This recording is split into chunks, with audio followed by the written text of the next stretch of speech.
Hello, good evening, everyone. Happy New Year. Hope you enjoyed your Christmases and all those sort of things. Welcome to our live recording of the On the Ball podcast, number 122, which I need to get right because I have not written a script at all.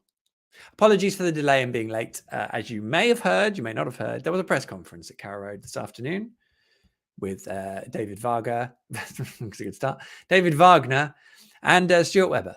So I've been trying to write something off the back of that, and I have only just now finished, which is probably much to the annoyance of all of my editors. But there we go. And these guys who had to wait, but it was obviously worth the wait because look at them. They are absolutely ready to roll. Not only that, they have the benefit of uber eagerness from me delaying them for an extra half an hour. So just look, they are, if they were champing at the bit before, just imagine where they are now. Exactly. And as much as I'd just like to leave them on there while I share these things. Oh no, maybe I will. Let's see how many funny faces I can pull because they can't say anything. It's a bit like blankety blank, but without them being allowed to speak. I don't know if anyone's got a favorite gesture they'd like to push out. No, they're all looking very awkward now, so I'm going to turn them off.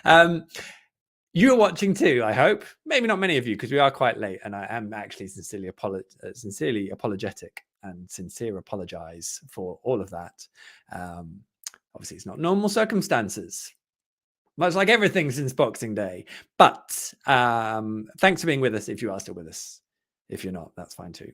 Get your comments and questions in. You may not have seen any of the press conference. You may have seen all of the press conference. You may have lots of questions. You may just want to say something.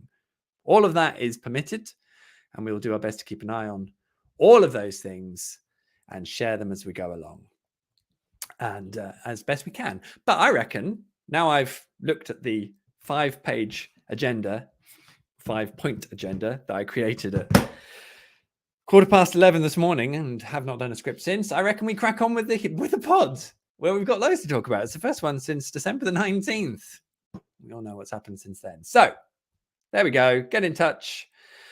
And I reckon we start. So I'll see you on the other side. Enjoy the podcast. Obviously, it goes without saying. How can people not enjoy the podcast? It's so good. And let's crack on with podcast.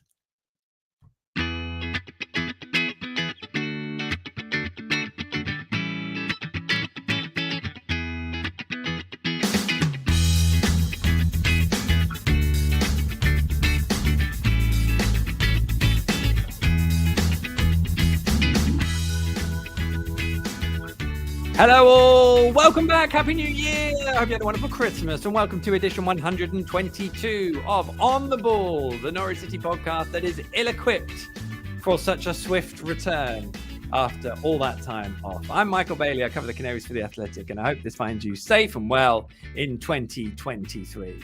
On the way, all change please. We'll work through all that and more with our guests this fine early January evening. Those guests are, let's see if I can find the intros, Norwich numberwang chief at NCFC Numbers, also known as our very own Steve Sanders. Yes, I think that is my verified intro. Thanks, Michael, and good evening, everyone. No problem at all, Steve. Thank you for buying me a slight bit of time. Also joining us tonight, former Norwich City head of content and program editor, Daniel Brigham.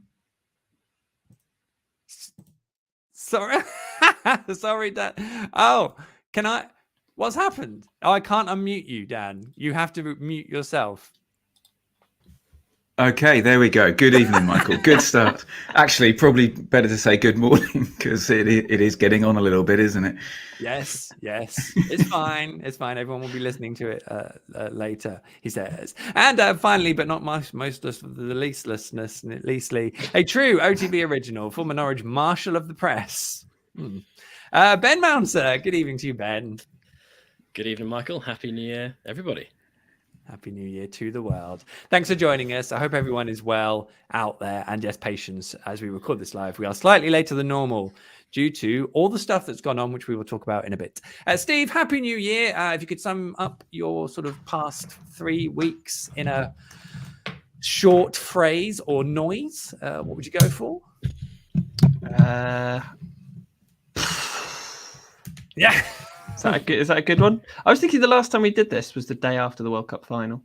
and that feels like a Oh, long time ago now, wow. doesn't it? Is that So, right? Oh my Yeah, gosh. that was the last that one of these that we did, and we've kept people waiting, haven't we? Good things come to those who wait, and I sort of feel like we're it's like a Guns N' Roses concert now, where we've turned up like after build, and now that we're here, we're just going to put on the best show that we've ever put on. This is the most rock and roll podcast in the Norwich City world. I mean, think. it shouldn't really be if I'm on it. I do worry for other podcast rock and roll credentials. If I'm on the most rock and roll one, that's Is not it a good there? one for them. There is a genre like maths rock, isn't that right? I think There is, Muse and the yeah. editors, which maths rock Yeah. would suit an NCFC numbers, wouldn't it? Okay, I'm bringing the math rock then. In that There case, we go. maths rock. Sorry, American. That's all gone over my head, that entire sentence, but that's fine. That was the voice of Daniel Brigham. How is Daniel Brigham? Oh, good, thanks, Michael. Very good. How are you doing? Yeah, good, thanks. Yeah, it's been. I know that it's been a long day for you. It's a bit good. Yeah, I was quite late from. Don't like Sunday games because the deadlines for filing for that are a bit all over the place, and then I always keep people waiting, as most will attest, and obviously we've then had the press conference this afternoon, which is all good fun. But yeah, it's been an interesting few weeks, certainly since Boxing Day, which is fun, of course. Ben, what was the highlight of your Christmas New Year period? The highlight of my Christmas New Year period was not anything to do with football. Well, I thank thought you were God. going to ask me for a noise, and if I could kind of Oh well, maybe you I can can definitely sum give up. us. Yeah, please give us the. Maybe I noise. can try and do like a sequence of noises that sum up the sequence of Norwich City fixtures since we last did a podcast. So Yes.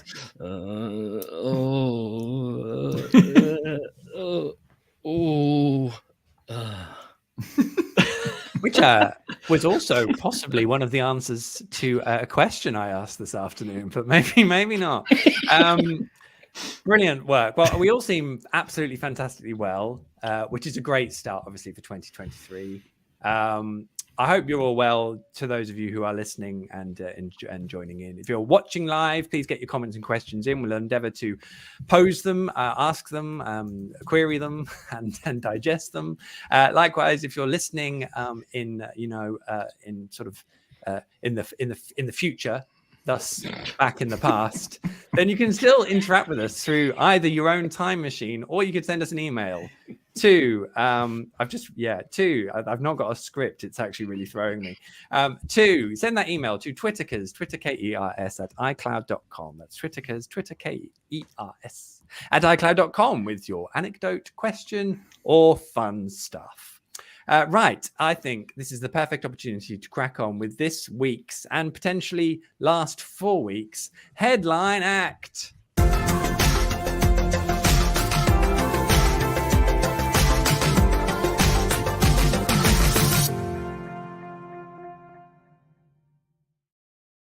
Yes, indeed. The only logical place to start with this podcast that is trying to abridge 20 days of football is to start at the very end, the thing that has just happened this afternoon, which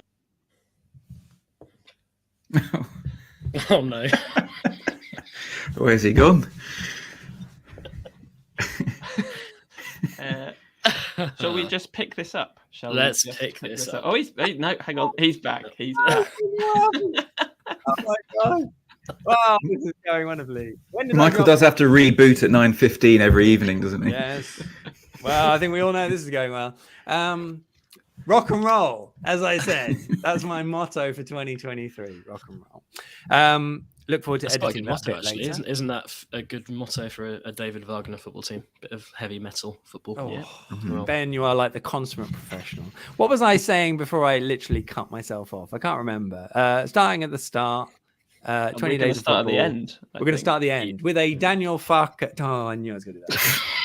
I'm so tired. It better be good now, Michael. Yeah. We had a press conference at Carrow Road on Monday afternoon, which was the official unveiling press conference of David Wagner as Norwich City's new head coach, because Dean Smith was sacked on the day after Boxing Day, in case anyone missed. That was following a 1-0, 2-1 defeat at Luton. It went 1-0 and then 2-1. Defeat at Luton on Boxing Day. That was a fun evening. He was beside Stuart Webber, who is still sporting director at Norwich City, and both of them answered questions from the media. Not a plethora of them, but we don't need to go into that. No one cares. So I was there, which is exciting. I'm sure people will have questions about that, but also I'm sure people have seen it and read it and heard about it too, because obviously it's all there immediately, such is the joy of technology. So Steve, what do you make of the latest act of the new era that has only just begun? Perhaps not the start of the beginning, but only the end of the that saying. Yeah, let's hope it's not the last act, because that would be awfully harsh after what The that's last- like. That's like the David last- McNally levels of wielding the axe, I think. The last Yeah, act of the beginning. I mean- not the end of the beginning, but the beginning. You know what I mean? The beginning, hopefully the beginning of The a beginning. long and successful era. I think, he certainly talked a good game so far. I mean, I kind of feel like he could have come in and said whatever he wanted, really. David Wagner, he could have admitted to having John Walk posters up in his room as a child, and he would have still got a free pass because he's not Dean Smith. But I think the German accent helps as well. That's probably a factor. But I think as an appointment, I would say I'm intrigued by it rather than excited. I think given that we've appointed someone who's, we've given him a 12-month rolling contract. So in that respect, it's probably about as good an appointment as we could have expected to make, I think. I don't really agree with the point that it's the easy option because Webber has worked with him before. I actually think that Wagner's kind of form at the clubs he's been at has fluctuated pretty wildly. And I see this as it could potentially go really, really well, or it could go really, really badly. It's a real departure from what we've had so far this season. That's what we're expecting. That's kind of what we want. And I think for that reason, it should be seen as a good thing, really, because we need a change right now. There's absolutely no doubt about it. We can't maintain what we're doing at the moment. We need someone to come in and shake things up. That appears to be what Wagner's going to do, judging by the first few days, judging by what Max Aaron said after the game yesterday. So early signs are promising, even though he lost the game yesterday. And it's going to be fascinating over the next few weeks, I think, to see how we change on the pitch, because ultimately that's what it's going to come down to. Yes, Norwich City are already out of the FA Cup. We literally had no opportunity to speak about the FA Cup while Norwich were in it because we did lose 1-0 at home to Blackburn, who have won more games at Carrow Road since September, than Norwich. Dan, your good self. I mean, you and Ben, I'm interested in. You're obviously purveyors of many a press conference, especially from the internal side of events, which is always very interesting. So what did you make of it, Daniel? Well, there's two sides to it, isn't it? It's quite interesting, quite a unique setup for a manager unveiling for the sporting director to get as much attention as the new manager. I mean, there's various reasons for this. So it's sort of a two-sided setup, really, kind of wanting to hear Stuart Webber's thoughts about the last 6 months, etc., because we've not heard a lot from him, certainly in the local press. And then there's, we've got a new manager, and here he is. And I thought Wagner, as he has done since he's come in, has spoken very well. He's got sort of a natural positivity, which I think it came across in that club behind the scenes video, if people have seen that. Although there's lots of awkward chat about meeting people for the first time, he's always got a smile on his face. He's always got a little conversation piece to have, and he looks like the kind of guy who will get people sort of enthused, which is good. And the way he sort of talked about his football philosophy, it's very simple. There's nothing particularly special about it. He keeps it simple, which for a club with over halfway through the season is good. I think you don't want someone coming in and with a sort of philosophy and a way of playing that might take some understanding from the players. I think it's quite a simple philosophy, and really it's made me feel that he probably should have come in earlier. He probably should have come in during that World Cup break, because I did have a little look at the comparison to when Alex Neil was brought in, which in 2014-15, when we were 3 points off the playoffs in both situations, Alex Neil came in 2 games earlier.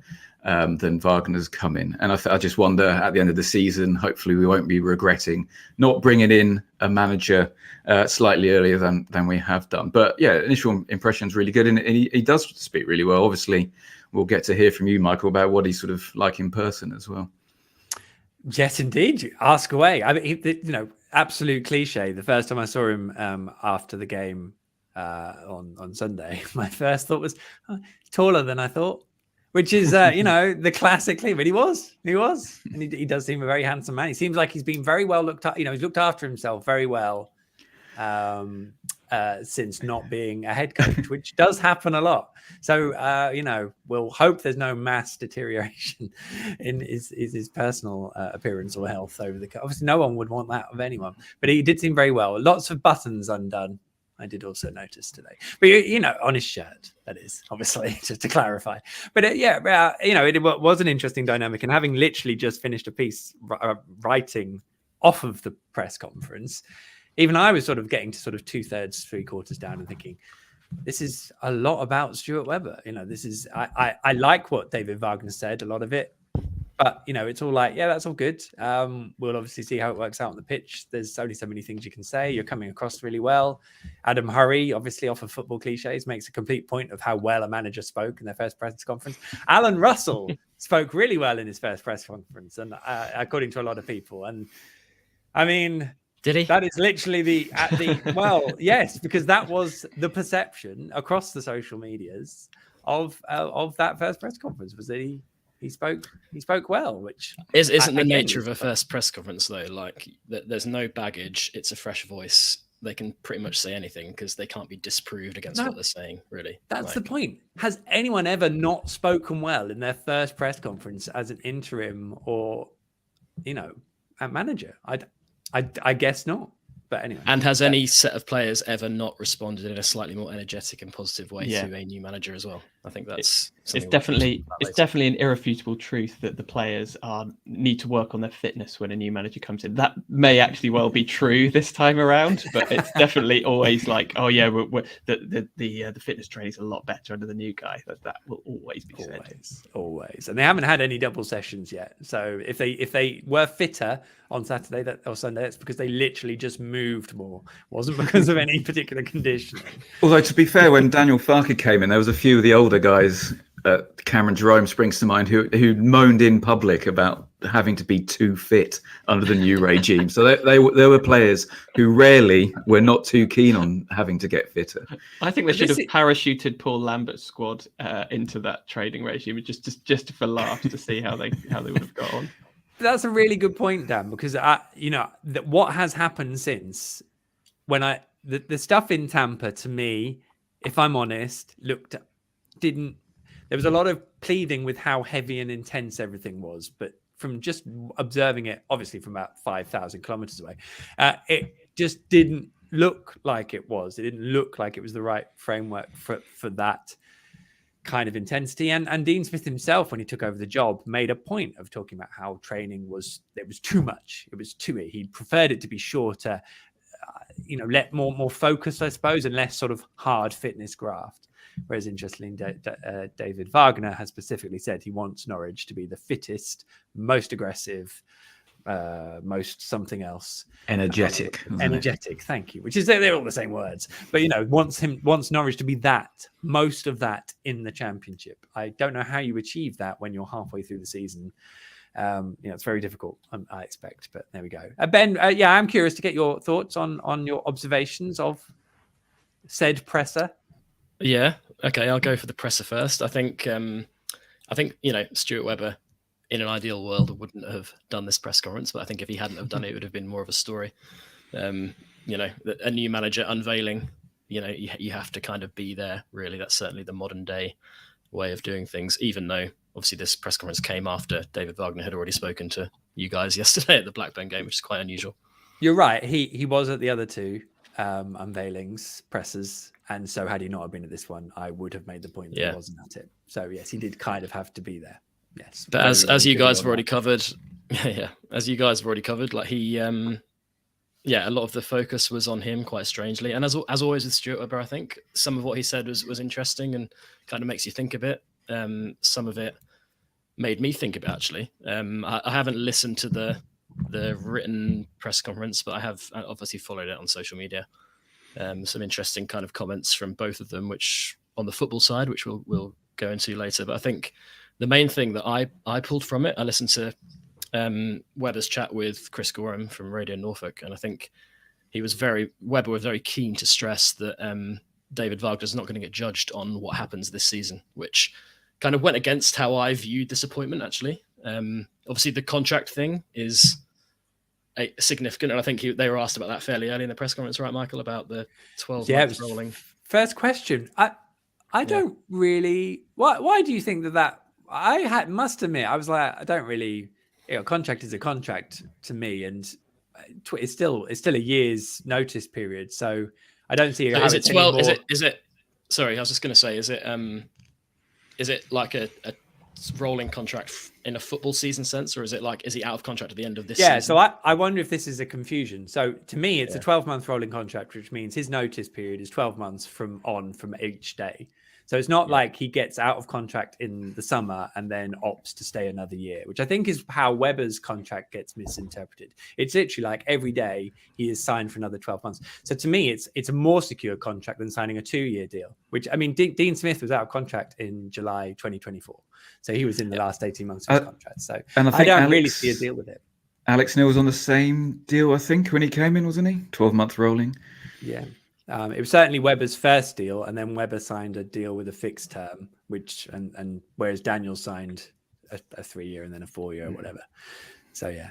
Anyway. So maybe obviously we can talk about the kind of details of contracts and stuff, but I think putting that aside as well, like there's obviously a doubt over Stuart Webber's long term, certainly before today, like doubt over his kind of long term future, and this appointment is obviously tied to him in many ways, and the appointment of someone like David Wagner, who is very much kind of, as Steve said, a streaky manager, is capable of getting teams on runs of amazing form and runs of really bad form, as he did at Schalke. It feels to me like an appointment where someone is going to come in and have a big impact straight away and try to drag this ailing team into the playoffs. Now, obviously, that is the objective. I don't know. Maybe there is kind of slightly longer term thinking, and actually, having consumed the interviews today, I maybe have slightly changed my view, because Webber, for the first time, and obviously for the first time, because he's not really spoken to anybody for a long time, but for the first time is kind of talking a bit more openly about not having finished the job here and wanting to get the club back into the Premier League and finish the works at Colney and everything, which is stuff I hadn't heard from him, and certainly goes against some of the stuff he's said in national media. I remember an interview on the Michael Calvin podcast that he did a few months ago, where he's talking about his mountaineering and how after that he may have a different kind of view on life and work, and certainly indicated that his long-term future might not rest with Norwich City. So yeah, there's a lot of factors at play, and I think in a way that's why certainly in today's press conference it fell. And what the kind of David Wagner side of things fell under the radar a little bit under that focus of Stuart Webber. As for Wagner, in my opinion, it's an appointment born out of kind of cold logic, really. I mean, if you were to assess all of the candidates available for the qualities that we need as a football club right now, and the type of candidate that we're able to attract and able to ultimately appoint, he would have ticked the most boxes. You know, he's had success in this league. He has demonstrable experience of connecting a club with a fan base, which is an issue that has been highlighted so much towards the back end of Dean Smith's era, and obviously since Wagner was appointed.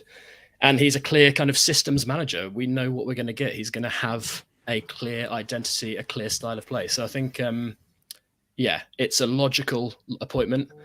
I am very much 50-50 on whether it's going to work, though. We don't know, Ben. We don't. No one needs to say. No one knows. We'll see how. That's why I'm sitting right in the middle of that fence. We 50-50. don't need an opinion on that. Just a point of like mundanity, or I don't know. Like I think it's quite interesting how these things work. There was no mention or no question even towards Stuart Webber about what his Norwich future looked like or would be in the press conference, basically because we were told at the start of the press conference it was one question per person per outlet on the table. So there was no in theory, opportunity to ask a set of questions and get stuck in, which was a shame because I had 6 absolute belters and I only got to ask one of them. Michael, are you happy with the question that you did ask? I watched it back. Well, and it was a slightly frosty response, I think, but I thought it was a good question. I mean, I had these questions, and I had to pick one. So the first 10-15 minutes of the presser, I'm literally looking at this list going, so which one am I going to ask? Was I going to ask him whether he now accepted that appointing Dean Smith was the wrong decision? That's my question. Whether, some fans felt that not making the head coach change at the start of the World Cup break was a missed opportunity that doesn't really involve hindsight because they were saying it at the time. How would he respond to that? There was then the question I did ask about all the out-of-contract players. No one has asked him about the links to him speaking with Chelsea about their recruitment restructure. I'd be very interested to hear his thoughts on that. And then I was going to ask him about his future.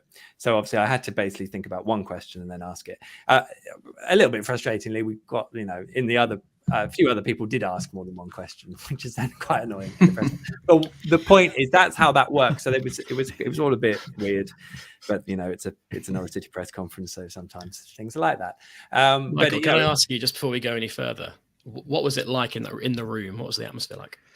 I will answer that. I would just say it was good to then listen to Chris Gorham's interview on the BBC Radio Norfolk because he did get a proper period of asking questions and actually having a chat, which again is completely different to asking someone a question out of the blue and hoping to get some sort of coherent response.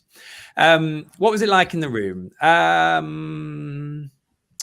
thought it was really flat, apart from David Wagner, who I thought brought energy. He was really happy to be there. I like so much of what I've seen about him, which counts for absolutely nothing because it's all about what happens on the pitch. But seems like a really good guy. He speaks, as I said, he speaks well. He's clearly got an energy and enthusiasm. He looks completely refreshed from what has clearly been difficult moments in his last 2 jobs, even though there's mitigation in them both. And he looks ready to go. And he would do because he's right at the start of something that could be quite exciting. There's obviously a real challenge here that at the moment probably does feel like it's possible. And if they achieve it, it'll be magical and brilliant. And we know that because we've kind of been through it already once with Alec Neil. And if not, as we now know, there is also this platform to probably rip it up and, build something again afterwards. So I think David Wagner feels like he's at a great club, great opportunity. Away we go. This is brilliant. I also know all these people, or a lot of them. So, I know we can be successful. I felt he was the only one in the room offering that energy. And that probably, in fairness, extends to everyone asking the questions. Apart from me, obviously, when I come in and say hello and nice to see you, gentlemen. Because I'm sitting there going, almost 4. Sitting there going, fairly sure you did swear. Wake up, everyone. Wake up. Show some personality. Because it just gets so like, So, yeah. That sounds like one of Dean Smith's halftime team talks. Yes. So there you go. That's me. That's my personality. But yeah, so it felt flat. I would be amazed if Stuart Webber told anyone that he wanted to be there, but he knows he has to do it, and he did it, and did it in the way he does things. So that's fine. So that almost sounds like the biggest challenge for Wagner, really. Well, one of the biggest challenges is to not get bogged down in what is currently the Norwich City mentality and to kind of lift people, because it feels like that's just the atmosphere around the club at the moment. He's probably the brightest there, partly because he's the newest in the building. So let's hope that he can kind of continue that. Again, results will dictate it all, but hopefully that's what he can do. Happy days. I don't know if there's anything else anyone wants to know about the presser from me being there, but there's no pressure. Have we got many questions on? I think we've sort of covered this, but Lee Widdett has said, "Hello, boys, podcast gold match." We could just cut Thanks, it there, Lee. to be honest. But he has asked a follow-up question. Is that a good thing? I don't know. I mean, gold is good, isn't it? It's better than silver or bronze. Thoughts on Webber's demeanour during the presser? Thought Wagner was. We're going with Wagner, aren't we? Because Webber called him Wagner. But, he did. I wasn't expecting that, but apparently it's a Yorkshire thing where it just sounds too posh if you keep saying Wagner. Fair enough. Anyway, Lee says he thought Wagner was impressive, very amiable, which is very welcome. Which kind of, I think, backs up the point that you just made there. Yep. No, most of the questions, to be honest, are based on what's going to happen. Well, the lateness of the podcast and then what's going to happen on the pitch. Well, we can deal with what will happen on the pitch. Shall we I just wanted to address this. Is there anything anyone needs to say on Dean Smith? I feel like we spent months talking about something that was then resolved. So I can't think that there was anything. Obviously, Luton was horrendous. I'm just glad he didn't manage the Reading game because that would have just been cruel. Well, Steve and I were walking back from the game yesterday and were saying that, like, in years to come, that the Dean Smith era will just be remembered for absolutely nothing, really. There wasn't a single game where you think, actually, you know, that was a positive memory to have from that era, which is quite extraordinary, really, for someone who was in charge for over a year. Yeah, who is that comparable to? Like a Bruce Rioch or a Brian Hamilton? Or nothing happened. But the other thing that I realised yesterday is that Smith signed 4 players when he was here, 4, and 2 of them are on loan. One of whom's already gone back, and one of whom is as good as going back because presumably he's not going to get much more game time. Yes, so Aaron Ramsey's gone back. We should just say. There's a thing that happened that we're not going to talk about. So Ramsey's gone back. Hayden's as good as gone back. So basically that leaves Sarah and Nunez and Liam Gibbs as the only players really remaining in the squad who got their debuts under Smith. So to bring it back to present day, that I guess kind of helps Wagner in that if we're going to a coach who's much more based on a specific identity, blah, blah, blah, then pretty much all of these players have played under Daniel Farker. So if we want to go back to that way, obviously we keep comparing the two as if they're going to be the same. But these players know what it's like to play under that kind of manager. So maybe it's not going to be quite as far removed from what they've been used to as we first thought. I don't know. Which is a lot of what Max Aarons said after the game on Sunday, which was a very interesting interview. I enjoyed it. But I don't really understand it because I feel like it's going to be very different to what the style of football and the type of team that Daniel Farker put out. Maybe for Max Aarons, it's going to be more similar in the sense that he's just going to be, you know, going forward and trying to do some stuff in the opposition's half. But actually, you know, let's see what some of the more, I say creative players, we haven't really got any in our team at the moment, but some of the more, you know, creative players would say about being deployed in a high press, high energy system, which Daniel Farker attempted to do a few times while Norwich manager and failed miserably. He couldn't coach a press. He was absolutely amazing at coaching a possession-based football team, but he couldn't coach a press. I think that's the point. And you were touching on that yourself, Dan, that actually David Wagner's football is much more simplistic. It's much more high octane and aggressive and sort of chaotic in a way as to what it's trying to create, which is almost the antithesis of what Daniel Farker wanted. And also, if you go sort of ahead of the back 4 and goalkeeper, that team is basically completely different apart from Teemu Pukki. So even the ones who played under Daniel Farker, it was in the Premier League and it was an absolute mess because they'd already lost their identity basically by that point. So, but I know Max was certainly talking about some of the working methods and things like that and the training as well. And you can sense from maybe some of the drills that they're a little bit more formulaic than say sort of a game orientated or like a contest orientated sort of drill. Anyway, maybe it's to do as well with I don't know, like it's pretty obvious that towards the end of the Smith era there was maybe too much kind of player power and too much player decision making. Maybe Wagner's come in and kind of had, in the short time he's been here, he's had that impact of being like leading from the front, being very charismatic, being having a clear identity about how he wants to play, which, as I said, is very different to how Daniel Farker wanted to play, but actually having that identity and imprinting that on the squad of players, maybe that's kind of what Max Aarons is referring to as well. Indeed. Maybe. And I guess playing incredibly high up the pitch as well, which I don't know about you guys, but I thought was just a lovely return to see Max and Dim on our left back high up the pitch again and playing in the opposition half. And it was just a nice reminder why Max was linked with such big clubs. And also a reminder that he's very young still. And there is definitely a 15-20 million pound player in there still, which I think, you know, is always part of getting any manager in, is turning those good players into really good assets as well, and that was kind of lost under Dean Smith. I think things changed slightly, wanted to keep us in the Premier League, etc., and then an immediate return. I think under Wagner, there is probably more of an emphasis in making sure our young players coming through are going to be sellable assets in a season or 2 or 3 down the line. Indeed. The interesting thing there is, of course, Max Aarons has only 18 months left on his. Oh, everyone's disappearing.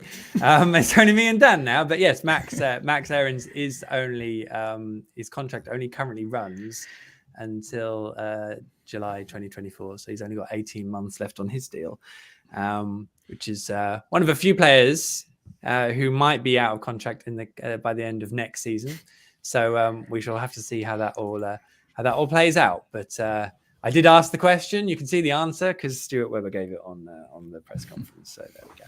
Can I say one more thing on Dean Smith? Oh, please, Ben. It could be the last thing we ever say. The last thing ever. Let's make it the last thing ever. All right. Make it. I will be like, until I find out what happened, I'll be endlessly curious as to why it went so horrifically wrong. And Stuart Webber's been asked this question in the interviews, and he doesn't seem to kind of have an answer either. He openly said in that first interview on the day of the Watford game, I think it was, where he interviewed on Sky, that he wanted to give Dean Smith more time. Like they believed in him, and actually, like, I was very in favour of Dean Smith's appointment. His record as someone who's managed hundreds and hundreds of games at all levels in English football is largely excellent. His relationship with fans and players has been largely excellent. So I'm just really, really interested to know, and I'm sure it'll come out in the wash at some point, why it kind of just fell apart in the way it did. I mean, if we look at it, Norwich won 1-0 at Blackpool. They then drew 1-1 at Reading. Then they lost at home to Preston.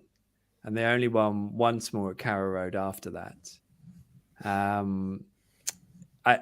I suppose the question is, how good were they when it was going well? I remember writing a piece that kind of almost mocked the quality of the Championship, because how Norwich were playing was like, how are they second? And obviously everyone in the Championship was like, oh, that's very entitled. It's like, well, no, the point is, I don't know how they're there on the way they're playing. But maybe that was the blip, not that it suddenly fell apart, but that actually it caught up with them. I don't know. That's what Max. That was the most interesting thing Max said in the interview, wasn't it? Yesterday? He agreed. Yeah, that was basically it. He said that. He said the players were waiting for it to happen. They got worse though. Like they weren't great when they were winning, but they have been like that. The Blackburn game and the Borough game before that, I didn't see the Luton game, thankfully, but certainly the last 2 home games he managed were as bad as I can remember for a long, long time. And I think I definitely remember saying at the time, it's either going to get, either the results will improve and the results will continue, or the football will continue to be this bad and we'll stop getting lucky. And unfortunately for Smith, well, maybe not unfortunately, because it's not a case of luck. It was the latter. I'll just bring in Phoebe's comment. We'll always have the Sergeant Scorpion kick. That was probably the kindest of the comments on Smith that we had, shall I say. Well, we're nothing if not a kind podcast, are we, Michael? So, well, that's exactly right. That's exactly right. Nothing is ever personal, unless it's directed at me. Right. I think we're all good with Dean. He'll be fine. He'll get another job. And while lots of people do want him to come back to Carrow Road, Stuart Webber mentioned this as well, I kind of hope he doesn't, because he's just going to get booed. So onwards to whatever we're going to talk about next. What should we talk about next? What did I have next on my list? I suppose it's the Twangter, which is the thing. How does that work? Things we are not going to talk about. Twangter. There's no potential to trip up on that word, is there? Whose idea was this your idea, Dan? You put Twangter in the... I'm fairly sure it was yours, Michael. Well, yeah, you put Twangter in the running order, and I said, can we use it? And you said in capitals. Yes. This podcast was definitely your idea, Michael. Well, the podcast in general was, yes. Everything is your idea, Michael. My idea was if we're Wagner or Varg, yes. That was my idea. That one worked. You said that. Thank God you said. And what are you, Dan? I think we're all Vargness at this point, aren't we? Vargness. Wagner. That's a combination of the two. The Wagner monster. You're so on the fence, Dan. You can't decide if you're Wagner or Vargas. You're Vagness. That's the Wagner monster will be what our team is like nicknamed if we create this incredible gegenpressing machine. Exactly. Wagner monster. And then none of us will be Wagner. Right. Well, that's a good start to Twang Tap. Other things. Well, the FA Cup, obviously, no need to talk about that. I am decidedly worried that Norwich have lost twice to Blackburn. And also, I don't think it. Hang on. Oh, it's in my bag. Hold on 2 seconds for audio listeners. Have we got any intermission music? I'm just rummaging through my bag. Twang. On my Blackburn program. There were 4 starters from the league game that started the FA Cup game. And then there were 3 players who were on the bench for the league game that started the FA Cup game. And 4 players, hopefully that makes 11, that weren't even in the squad for the league game. So it was hardly. What's more interesting is Blackburn's team. Are you talking about Blackburn's team? Yeah, I was talking about Blackburn's team. Oh, okay. Yes. But so is that more interesting than what I just said or the same? And therefore just as interesting? The level of interest is exactly the same because I was talking about the same. But that is it. So, that Norwich have lost both of these games, even off the back of a supposed managerial bounce and playing well. I mean, I have to say, I went into that game thinking, well, Norwich are playing a full strength team. They've got a new manager. They're going to be bang at it. And that's a Rovers second string. So clearly they're going to win. So they just look well drilled, though. They just look better drilled than us. I thought that could be where we are in a few months' time. We just didn't look like we had this much of a clue as them. Indeed. I think the crux of the issue, though, is something that I want to talk about, actually. Everyone's talking about like how we're going to be off the ball and the energy and everything. But I'm equally fascinated as to how we're going to actually be on the ball under David Wagner and how we're going to create chances and actually have any quality in the final third. How we're going to dominate in midfield, which we have done in hardly any games this season. How we're going to successfully move the ball from the back to the forward line. I think those are really interesting questions as well. And I found it interesting that he said he hasn't, I think it might have been in his post-match yesterday, he said, we have a lot of quality in the final third, so he kind of hasn't thought about that much. He's kind of thought about the other stuff, and it will just kind of happen in the final third. Well, it hasn't really happened a lot, and I feel like there is probably some coaching to be done. Even though we have gone. I was going to say, I think that's a priority thing, isn't it? I think he was just prioritizing that will be the next bit he gets stuck into. So in terms of the forward line and coaching it. There's a lot to fix, isn't there? On that bit, the one thing I didn't want to talk about, but I do want to talk about is Kenny, who I've never been a massive fan of. I think he's a good championship midfielder. But I think he's probably found his best role now. I think he's really good at dropping deep between the 2 split centre-backs, getting the ball and progressing it. I think he reads the game really well. He's got a lot of energy, so can cover full-back, right-back. He's not kind of in the central positions, a more traditional defensive midfielder under our previous systems would be. I think maybe this could be the making of Kenny, or at least the making of people who maybe were sceptical about Kenny, as myself. I think himself, or even Sørensen when he's back, would fit that kind of role perhaps more than a Hayden would, who's more used to playing a little bit further up the pitch and doing his DM work there. So I think, and that started under Alan Russell, actually. And Wagner's carried it on. I think that is a good starting point. We've got a sort of a ball player who will come in, drop deep and progress the ball. So immediately we're looking to, get on the front foot by playing someone a bit deeper, which is obviously a little bit of odd thinking. But I was kind of keen, or enjoyed seeing Kenny in that role. We're basically played with a back 3 in possession, I thought, yesterday. And I think just on the Kenny side of things, it's interesting. Correct me if I'm wrong, Michael. I think he's the only one of the players who are out of contract at the end of this season. There's probably someone I've missed who has signed a new one. And there's, I think for as much as he gets stick, I looked at him out there yesterday and thought he's just a player you would want at this level. He's a player you would want in your team, not just because of what he brings on the pitch, but I just think his influence as well. And I think he was probably our best player yesterday. Again, may have missed someone, but yeah. And it keeps Kenny out of the business running for a couple of years. Most importantly, I think Kenny does epitomise some of the irrational elements in terms of also a true. player becoming a someone who just gets beaten down. I've never really understood that, and I'm sure that's partly why he did the TNC podcast interview, was to probably address some of that as well. I think sorry, I was going to say one thing from that behind the scenes video of Wagner's first day is that he kind of said to Kenny, didn't he, like, we need you, come on, you need to be fit. And he was fit, because they said he was going to be out for 2 weeks, and then he started the game. So there he was. Go on, Kenny, that's the way. And also, when Wagner was appointed, I spoke to a friend of a friend who's a Huddersfield fan, and he said one of the things he said was that Wagner favours a very deep lying central midfielder, splitting the two centre backs. Jonathan Hogg, maybe, was it? Yeah, Hogg. Hogg would have been. Yeah, and Hogg is much more Kenny than he is Hayden, for example, or Tetty in previous iterations. But because it's essentially a ball playing role rather than like a destroyer, I would have maybe earlier in the season thought Liam Gibbs would have been better suited to that role. But actually, Gibbs, I think, has developed his game as the season's gone on to kind of take players on a bit more and make more forward runs. So I think maybe him and Kenny are kind of swapping their roles. And Kenny's passing, I think, is an underrated part of his game. I do genuinely think that. Like, the guy, I think there were times earlier in the season when he was trying to play the killer ball too often, and maybe again that was going back to what you were saying, Ben, about players being able to make more of their own decisions on the pitch rather than being coached in a certain way. But I actually do think there's a guy who can pick up the ball from deep and play passes like you were saying, Dan. So definitely one to keep hold of. We have the semblance of a midfield with all the players we've got. I just don't know who plays where or who fits where. That is a major challenge for the new manager.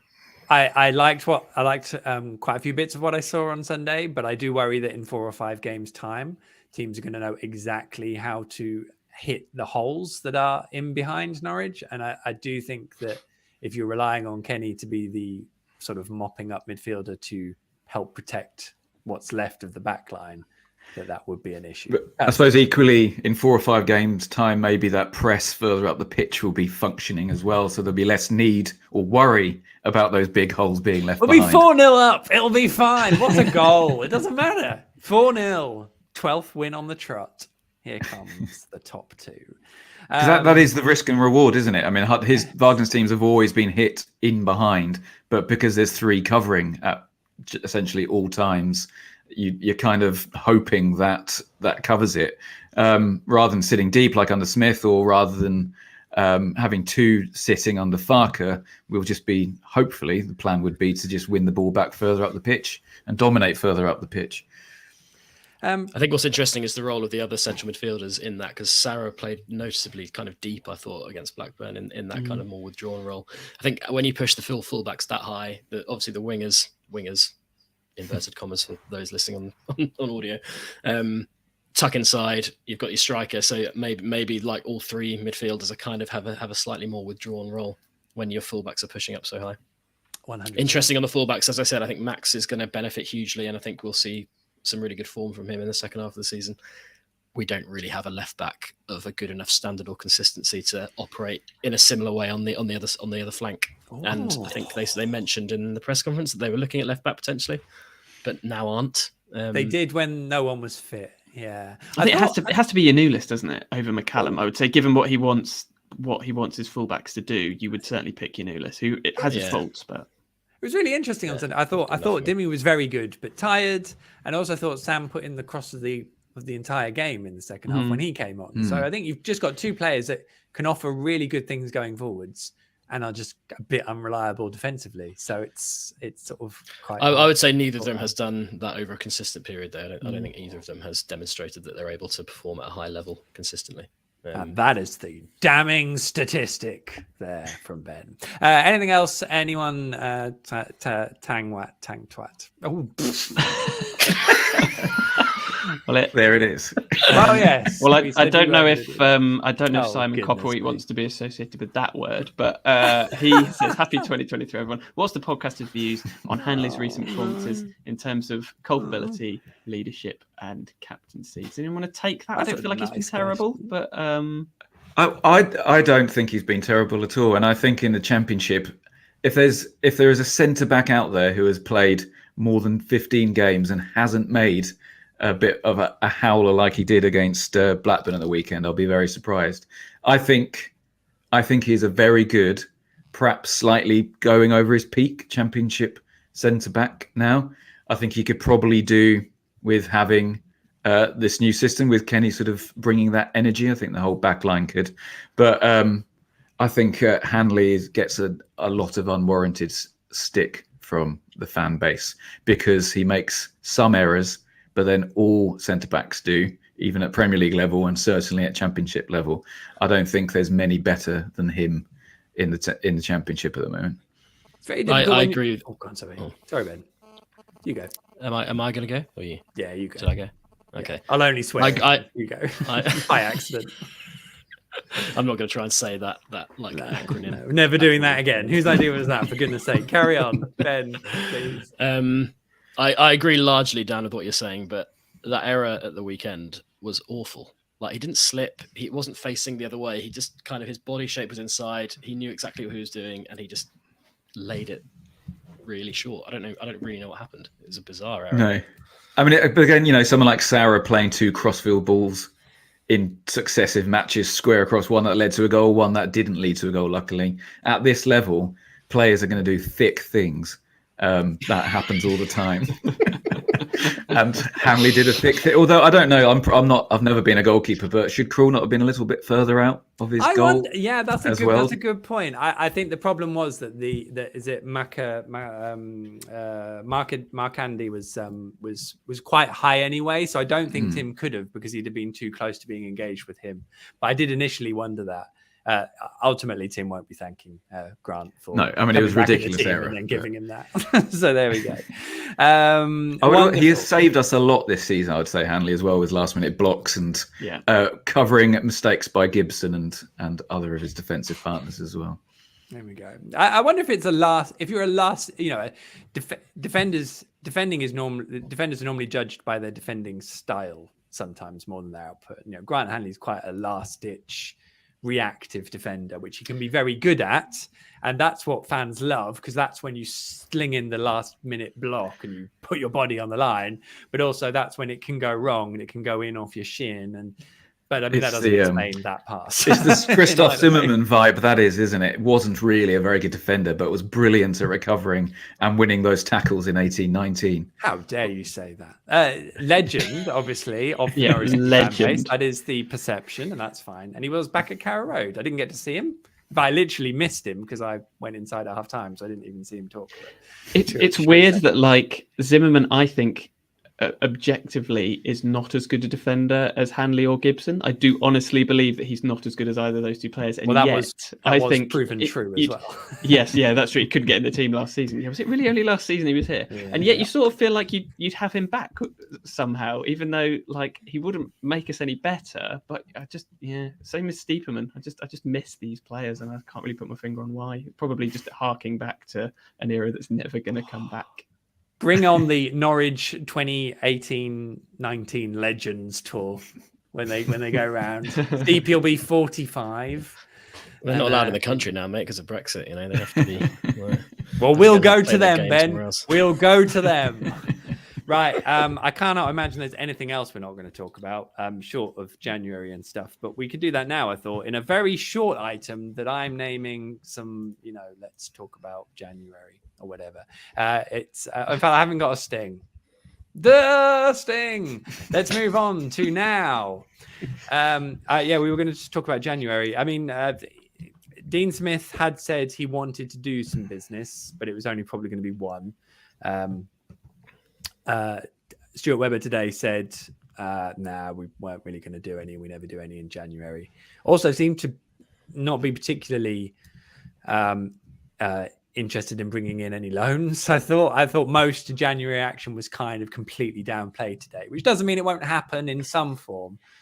But he also said it was a bit too early to discuss it, and it's literally January the 9th. So I don't really think that's a thing, because we're a third through the month.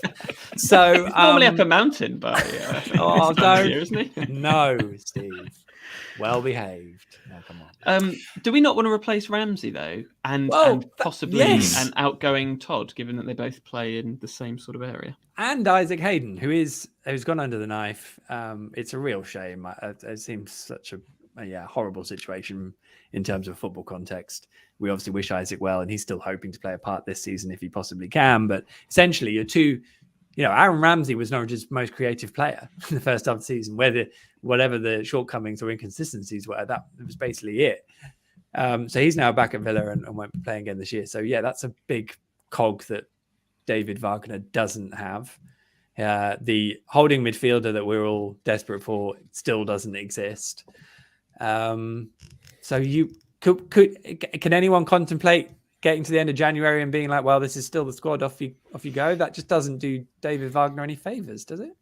Anyone? Not if it's just Sinani and Dow left as the sort of ball players who can play in that 10 role. If Todd is off or out of favour or just not good enough, then that feels like there's a player light there, I think, without Ramsey or Todd. And the current squad just screams of a squad that needs an injection of something, of freshness, a couple in, a couple out, that phrase. Yeah. Someone's just commented Ben Nevis is past his peak, which is quite an amusing comment.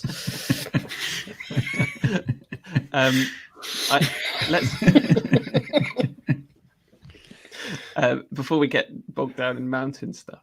No, let's not. There's no way. It doesn't matter. It didn't even come up today, basically. We've no need to talk about it. Are we going to have an avalanche of mountain puns now?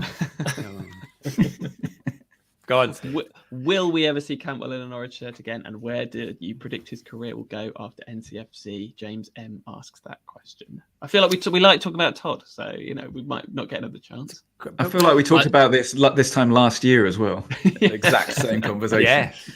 I think the answer to that is in Michael Beale's comments, right? He was talking very openly about Todd Cantwell.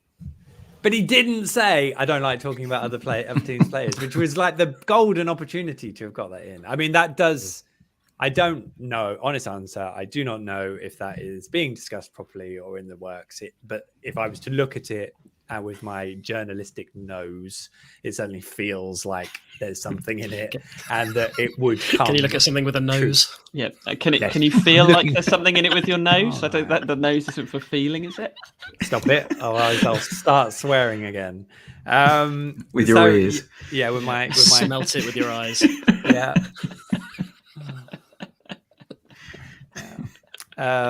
So yeah, my spidey senses of a journalist nature bedded in my nose say that it looks like something could happen probably. And now you're seeing through your nose. All right, if it does, if it does, then yeah, because he's out of contract in January and there's no option. So I feel like everything has moved into a position where Todd really didn't do much in the first half of the season. And now that it's kind of Stuart Webber's decision and David Wagner doesn't really know, unless he really wants to keep him. I just can't see Wagner wanting to pick that fight. I think it's like, well, off you go, Todd. Thanks for your service. It hasn't worked out. It's probably time for you to, try your luck somewhere else. So possibly, I don't know. Who knows? But it feels more likely than ever before. And I've felt it was quite likely at other times. So still quite likely. Yeah. And again, that leaves us very short for, Todd's more of a number 10, but sort of wide players as well. And it just struck me that we're in exactly the same position as 18-19 still somehow, as Onel Hernandez is our only out-and-out wide player. I think we had Ben Marshall in 18-19 as well, who maybe had a run out at right back at one point, but really did nothing else for us. And 4 years on, we're in is it 4? Yeah, 4 or 5 years on, we're in exactly the same position. So a freshening up there would probably be, something that should be being looked at if we've got any funds or a lone player. And just to make sure that, Josh Sargent isn't playing out wide again, which Wagner alluded to today, that is not his favoured position. No, I thought that was quite that he strong. came out and said that. Yeah, I thought quite strong that won't be happening. But don't forget, returned from Birmingham, back on loan, but injured, Shemiswa Poeta. So I had forgotten. He is ideal. And obviously, Tony Gary Springett, fan of the pod. Yes. I don't think so. Friend of the pod. Friend of the pod, Tony Gary Springett. Never been on or listened to us. He's back fit and he was in the squad on Sunday. So and Nick Deal. I don't know if this is an option. Michael is asking. Nick Deal's not an option for the wing, but Could be. Don't rule it out. You've never seen Have him I missed play? something? he could be. Is he worse than Boyetta? Who knows? What's the situation with Jolis? Saw he was back at the club on the behind the scenes video of Wagner's first day put out by the club. No money for a winger. Is Jolis an option? It is a valid question. Yeah, it is. And I think, I mean, it doesn't strike me as someone, again, that David Wagner would look and say, this guy is going to be a really good option for me in my big pressing machine, personally. But he might get a quick look at him. It depends what the sort of situation is with Twente at the moment. I mean, they weren't really start. They're having a good season, and they weren't really starting him. Didn't they stick a tweet out saying he was back like the day after he was in the behind the scenes video? Yeah, he's gone back. I think he's back. Yeah. Okay, well, that's really good. I mean, that is they did say today that there's no recall in January for Milot Rashica, which doesn't surprise me at all because there's no way he'd come back anyway. And I would guess with Jolis, it's about him having a full season at Twente. So I don't really see it as a thing, to be honest. So I would expect him to be there fully. But it was nice to see him back around the place and got to say hello, didn't he? So that's good. So Poyetta it is then. Shemesh, don't you think it'd be good? Ideal pressing machine material. Shemek, love it.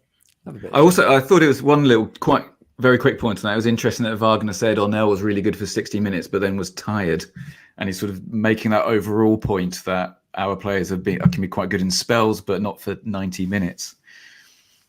We know that. Indeed. Well, work them, David. Off you go. I think that's it for January. Really, we'll 20 days and counting. We've got loads of time to talk about January, to which I am extremely looking forward to it.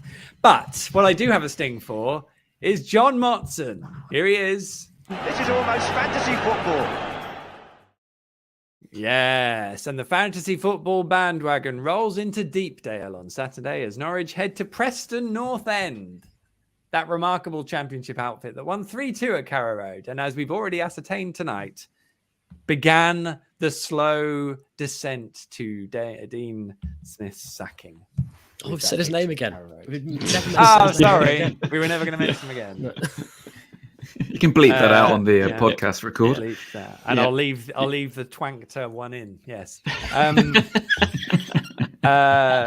definitely not that either. Mate. Yeah.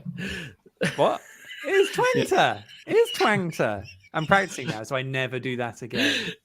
Yeah, it's Twangter, not what you said before that. It's definitely not what I said before. And I profusely apologise. Kumquat, I think you said before. I wish I'd said kumquat. I can't say that either.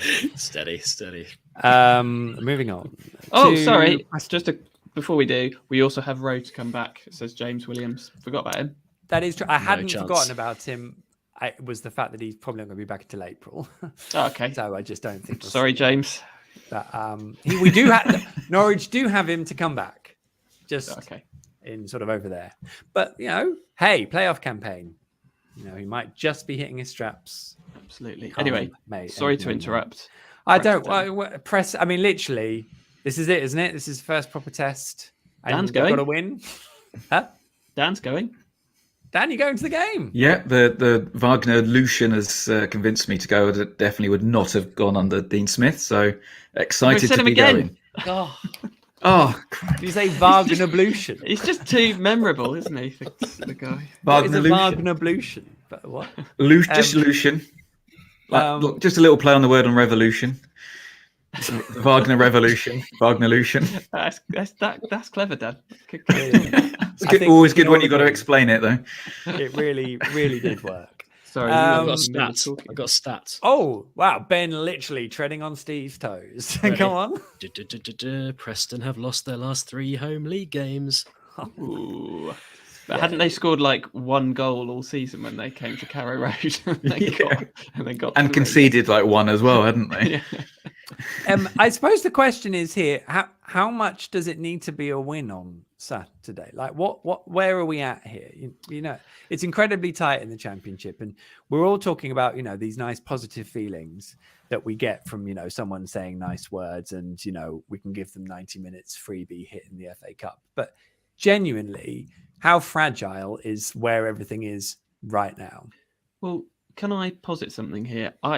I don't think it's going to matter if we go up this season or not. I don't actually think it's going to matter hugely to Webber by the way he was talking. I don't think that's what Wagner's been brought here to do, to immediately get us into the top 6. I think if we finish 11th this season, he was obviously going to get the summer. To me, I think obviously if we can get on a run and go in the top 6, that's not out of the question, and I'll be delighted to see it. But I sort of think this appointment is with one eye on next season. In any case, if we get in the playoffs and go up, we know what's going to happen the following season. I think Wagner's here as the next appointment has to be someone who can build something, not necessarily a quick fix in the way that Alex Neil ultimately was, whether by design or not. So yeah, it doesn't matter. Who cares what happens on Saturday or for the next few months? So, which is fine. But the issue I have with this is that that assumes that, well, actually, it was all right for Huddersfield and Norwich because they've done it before. But the rules were completely different. That Norwich cannot recruit the players that they or Huddersfield recruited then. So personally, and I remember feeling this when Brexit actually happened, or, the rules were put forward. When there is a question mark over how, easy it is for Norwich to get promoted in a situation where the framework is completely different. And is everyone sort of happy to sit on a championship run of a number of seasons, providing they win a few games? I don't know, maybe. It's happened before. That was when I had my season ticket. So, yeah. I think when you're 3 points off the playoffs and you've just got a new manager in and you've got a squad full of players who probably should be top 3 in the championship, then there's no way you can write this season off. And I don't think it's a must win, but it's a must good performance on Saturday. Excellent. That well-known cliche of a must-good performance. I'm a writer by living. I think we need to see the sort of system being implemented further from what we saw at Saturday. We need to see sort of a pick up in our attacking play, in creating chances, etc.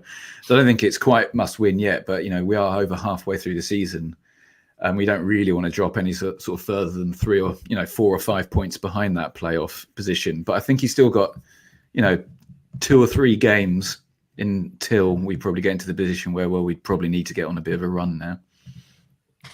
I have concerns about whether this squad of players has it in them to kind of, as a collective, buy into what's going to be demanded from David Wagner. I think there will be, I don't know, it feels to me like that style of football, that system is very suited to kind of impressionable players who want to make an impact. So maybe you're talking about the types of players that we might have been able to recruit pre-Brexit, as we did recruit, and Huddersfield recruited as well, or like a really kind of unproven set of young players.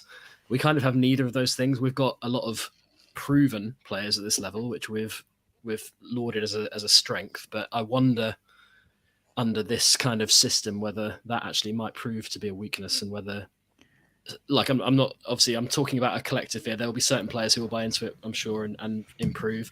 But I just don't know whether it's going to be that kind of collective which we need to make that charge for promotion. I don't know if you guys think got any. Yeah, it's interesting because our unproven players, Sarah, Nunez, Gibbs, they're all essentially in midfield, which is obviously the most important part of the pitch. And when we last were in this position when Alex Neil came in, the centre of our pitch had Johnny Howson and Alex Tetty. We brought in I've forgotten his name now, Scottish midfielder.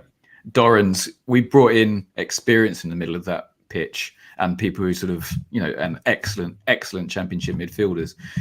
What we don't know is quite how good Nunez and Sarah are and how good Gibbs is going to be at the moment. So it's a different set of circumstances, I think. And I think I'm sort of with Ben in that regard. I think I'm not quite sure we've got a team who can really go at it for sort of the second half of the season. What we might have is a team that from the start of the season, with the right manager and the right coach, could have got them really playing. But to suddenly flick on a switch, that's asking a lot of a really inexperienced midfielders in that side. Yeah, or a coach with a kind of mid-season break in America to kind of drill down on some tactical nuances. I think that would have made sense as well. But I also think as well, like, yeah, I completely agree, Dan. Like Sarah and Nunes, I'm not sure what either of those players are at the moment and what they're potentially going to be for Norwich. I also think, like in the forward line, we have 3 players who are kind of enviable talents at this level. I think Teemu Pukki, Josh Sargent, Adam Eder would get into most teams in the Championship. Like they would be rated very highly as individual players in this division. But can any of us really answer what the best way to kind of construct our forward line with those 3 players is? I don't think we can.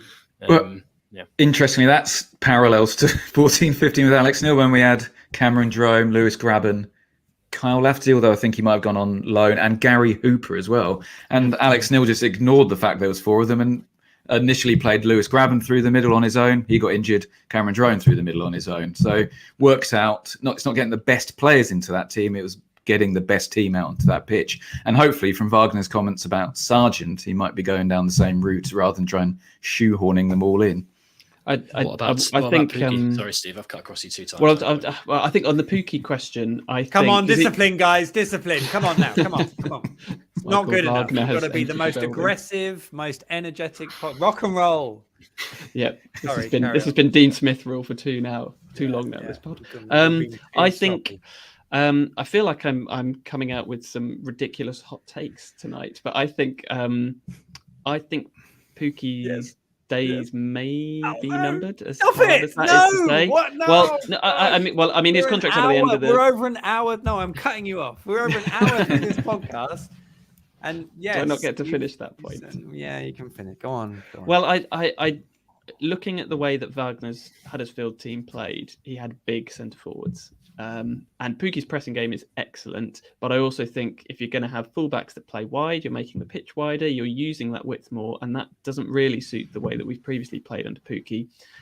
Sargent seems to be Wagner's ideal centre forward, and so I would think that the way he would want to play would be to build his team around Josh Sargent. Therefore, would you renew the contract of a striker who may be slightly peripheral in Wagner's future tactics?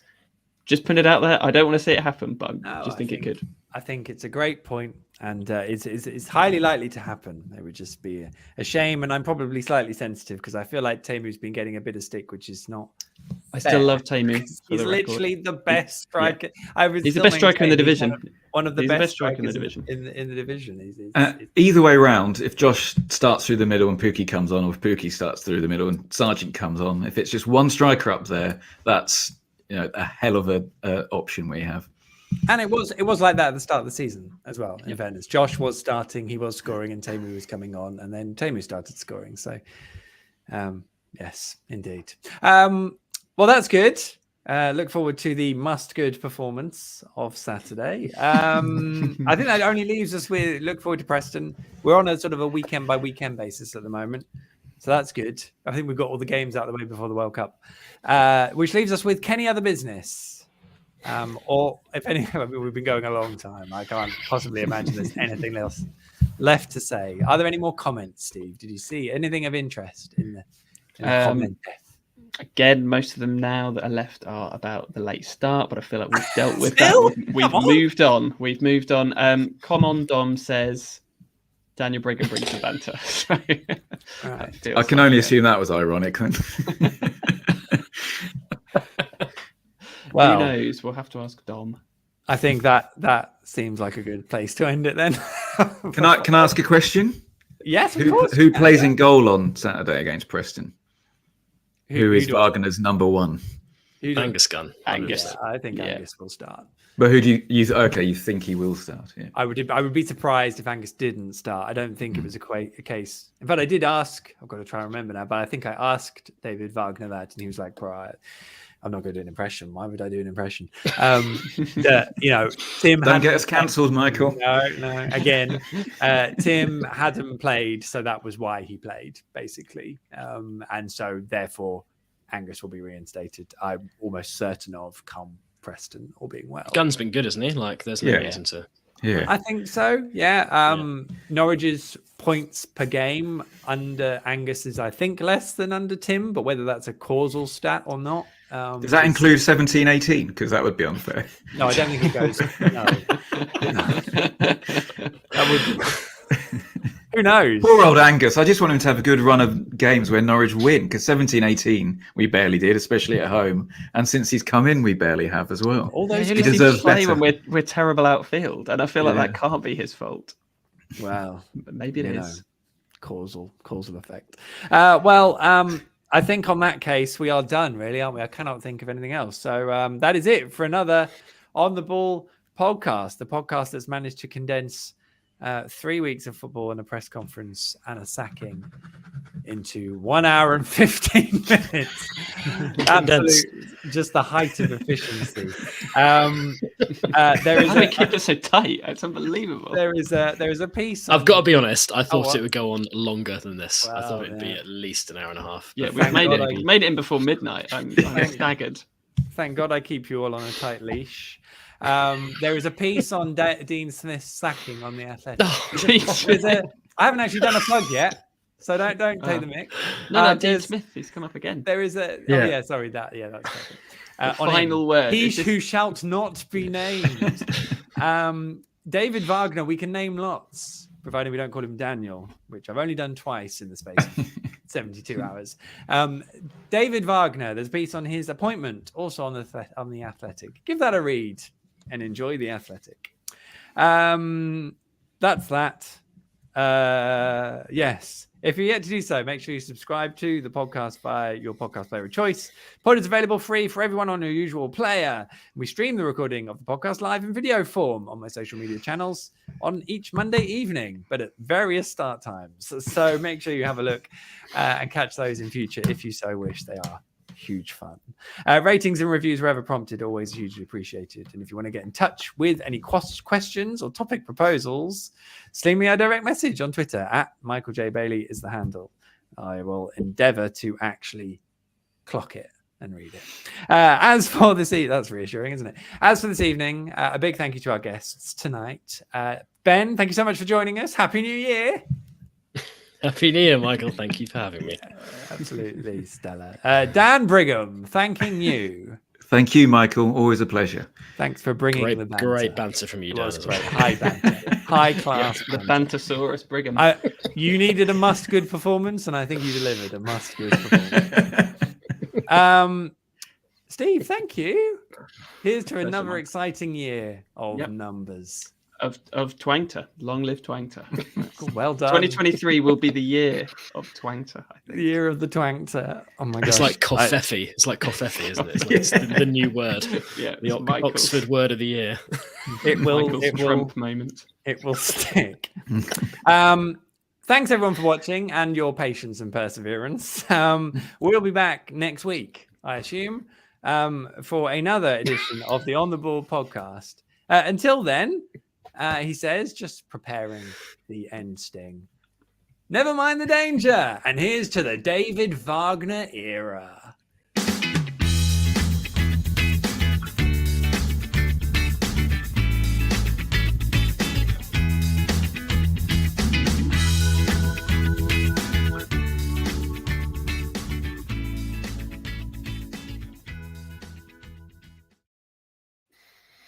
Well, we're still live, but we are done with the podcast. Thank you to these guys for being awesome. Thank you to all of you for waiting for us and then hopefully enjoying us.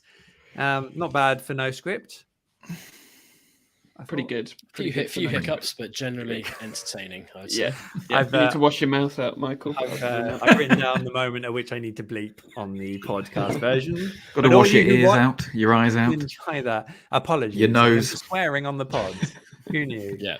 I do Aside from the swearing and the multiple dropouts, I think it was generally a good podcast. Oh god, yeah, I've got to edit that as well. We'll leave you all tonight. Thank you so much. We are now logging off for the evening, and we'll all wave as we say goodbye. Cheerio, everyone. Bye. See you Bye. later.